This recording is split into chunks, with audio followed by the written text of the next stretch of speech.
palate is actually the top part of our mouth. Whenever we talk or we swallow, we use it a lot. We press against it with our tongue. And the cleft palate is basically a separation of the roof of the mouth. There is a communication between the mouth and the nose.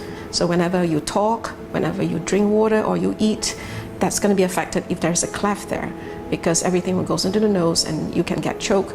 Speech-wise as well, it's going to be very unclear because there's no pressure that can form intraorally, to speak properly. Cleft lip and palate is a condition where the fusion of the body is not complete. We are formed by two halves, right half and left half. We sort of close in the middle and at the end, and there's a natural fusion, a body glue I call it, that glues us together. So we have a natural line.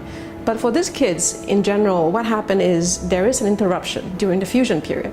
So that line is not fused, so it forms cleft. We were all clefts, when we were infants. So we actually have natural lines here.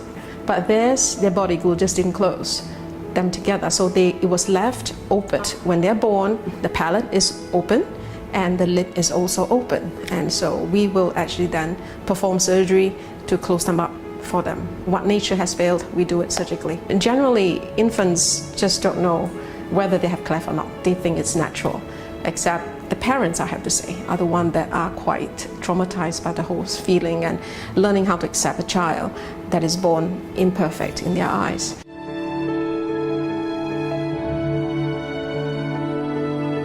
We always say there are three parts to a successful surgery: the orthodontist, the surgeons, and the third party is actually parents.